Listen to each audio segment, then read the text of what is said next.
Certaines femmes ne choisiront jamais la réussite. C'est la réussite qui les choisira. Et quand c'est ton tour, rien, ni la peur, ni les autres, ne peut t'en sauver. Tu sais, il y a des femmes qui ont tout tenté pour échapper à leur propre grandeur. Pas par lâcheté, mais par fatigue, par loyauté envers une version d'elles qui ne voulait déranger personne. Elles ont cru qu'en restant discrètes, la vie les laisserait tranquilles, qu'en mettant leur lumière en veilleuse, elles seraient enfin aimées, enfin comprises. Alors, elles se sont fondues dans la masse, elles ont pris la forme de ce qu'on attendait d'elles. Elles ont porté des sourires polis sur des rêves à moitié morts. Elles ont dit « Je verrai plus tard, je ne veux pas faire de vagues, j'ai déjà raté trop de fois ». Mais l'appel ne s'éteint pas, il se cache, il attend. Et chaque silence devient plus lourd, chaque compromission plus douloureuse. Parce qu'au fond, elles savent. Quand ton âme a été choisie pour s'élever, tu peux retarder le moment, pas l'annuler.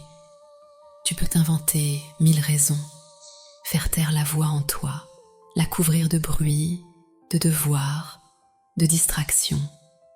Mais la vie a une mémoire. Elle finit toujours par te ramener à toi par une perte, un vide, une rupture. Quelque chose qui t'oblige à t'arrêter, à regarder enfin en face celle que tu étais censée devenir. Ce n'est pas une punition, c'est une délivrance. Parce que même si tu ne le vois pas encore, tout ce que tu vis n'a qu'un seul but, t'arracher à la version de toi qui se contentait de survivre. Tu es né pour te souvenir de qui tu es, pas pour rester sage, pas pour être comprise, mais pour brûler juste assez fort pour que d'autres femmes se réchauffent à ta lumière. Avant qu'on aille plus loin, salut, moi c'est Vibrations de velours. Si ce message résonne en toi, abonne-toi et écris en commentaire que tu es prête à réussir. Premier point, tu es condamnée à réussir si tu refuses de t'éteindre. Il y a toujours ce moment où tout semble figé. Tu regardes ta vie et tu te demandes, c'est vraiment ça? Ce n'est pas du désespoir, c'est ton feu qui s'impatiente. Tu ressens encore cette étincelle, minuscule parfois, mais tenace. Elle t'empêche d'abandonner, même quand tu prétends que tout va bien. C'est elle qui te réveille à 3 heures du matin avec cette phrase dans la tête « Tu vaux plus que ça ». Alors tu continues, pas toujours avec courage, mais avec instinct. Parce que quelque chose en toi sait que si tu t'arrêtes, tu t'éteins. Et cette idée te fait plus peur que l'échec lui-même. Tu es condamné à réussir si, chaque fois que la vie t'écrase, tu choisis malgré tout de rester debout. Si tu continues à tendre la main vers la lumière, même quand tes yeux sont encore pleins de nuit, il ne s'agit pas d'être forte tout le temps. Être forte, c'est souvent juste ne pas disparaître aujourd'hui, se lever, se laver le visage, respirer, recommencer. La réussite n'a rien à voir avec la chance, c'est une fidélité, celle que tu gardes envers toi-même quand plus personne n'y croit. Et un jour, sans prévenir, tu regarderas en arrière et tu comprendras que ce feu qui t'a sauvé, c'était toi, depuis le début. Second point, tu es condamné à réussir si tu apprends à être seul.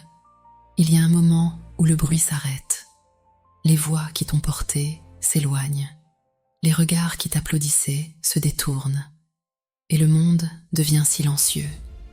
Ce silence-là, la plupart des gens le fuient. Toi, il faudra que tu y entres, parce que c'est dans cette solitude que ton vrai visage se dévoile. Quand il n'y a plus personne pour t'encourager, plus Dieu pour te valider, tu découvres enfin si ce que tu veux tient encore debout, sans spectateur. Au début, c'est dur. Tu crois que tu es perdu. En réalité, Tu es juste en train de te retrouver. Les grandes renaissances se font toujours dans le secret. Les racines poussent dans l'ombre avant d'atteindre la lumière. Alors, ne maudis pas ta solitude. Elle te polit. Elle t'apprend à écouter ta propre voix sans la peur d'être jugé, à t'aimer sans condition, à devenir ton propre refuge avant de devenir un repère pour les autres. Tu es condamné à réussir si tu acceptes d'être seul le temps qu'il faudra pour ne plus jamais dépendre de la présence de quelqu'un pour exister. Parce qu'à ce moment-là, tu ne chercheras plus à être choisi, tu te choisiras, toi. Et tout ce que tu attireras, ensuite, viendra de cette vérité-là. Troisième point, tu es condamné à réussir si tu t'autorises à tout perdre. On t'a appris à tout garder, à tenir, à accumuler, à préserver les apparences, les liens, les habitudes, comme si perdre, c'était échouer. Mais la vérité, c'est que rien ne renaît sans destruction. Tu ne peux pas t'alléger sans te délester. À un moment, il faudra laisser partir. Les relations qui t'étouffent, les rôles qui ne te ressemblent plus, les identités que tu as portées pour survivre. Ça fait mal, oui, parce que tu t'es construite autour de ces choses. Et quand elles tombent, tu as l'impression de disparaître avec elles. Pourtant, c'est souvent là que la vraie vie commence. Quand il n'y a plus rien à protéger, plus rien à prouver. Quand tu n'as plus d'autre choix que d'être toi. Laisse tomber ce qui ne répond plus à ton nom. Les masques, les compromis, les peut-être un jour. Tu es condamné à réussir si tu acceptes de perdre ce qui t'empêche de respirer. Parce que tout ce que tu crois être une fin n'est qu'un passage. Et tout ce que tu perds aujourd'hui crée l'espace de ce qui doit enfin te trouver. La femme que tu deviens ne peut pas naître dans les murs où tu as appris à te taire. Elle a besoin de vent, de vérité, de vide. Le feu ne détruit pas tout. Il éclaire. Il révèle ce qui était fait pour durer. Quatrième point. Tu es condamné à réussir si tu apprends à recevoir. C'est étrange, mais beaucoup de femmes savent tout donner. Leur temps, leur énergie, leur douceur, leur patience. On leur a appris que la valeur se prouvait dans le sacrifice, que pour mériter, il fallait s'effacer un peu. Alors, elles donnent jusqu'à se vider. Et quand la vie tente de leur offrir quelque chose en retour, elles baissent les yeux. Apprendre à recevoir, c'est désapprendre la honte. C'est dire merci sans se sentir coupable.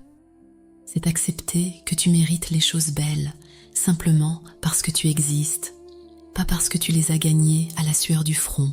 Recevoir, ce n'est pas prendre, c'est reconnaître que la vie veut circuler à travers toi, que tu es un canal, pas une dette. Tu es condamné à réussir si tu ouvres les mains, si tu laisses entrer ce qui est fait pour toi, l'amour, l'abondance, la reconnaissance, la lumière, parce que le monde ne te doit rien, mais il t'offre tout.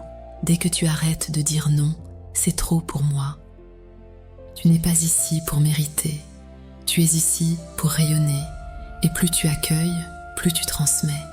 La réussite, c'est aussi ça, savoir recevoir sans s'excuser d'exister. Dernier point, tu es condamné à réussir car tu as cru que tu devais te battre pour devenir quelqu'un.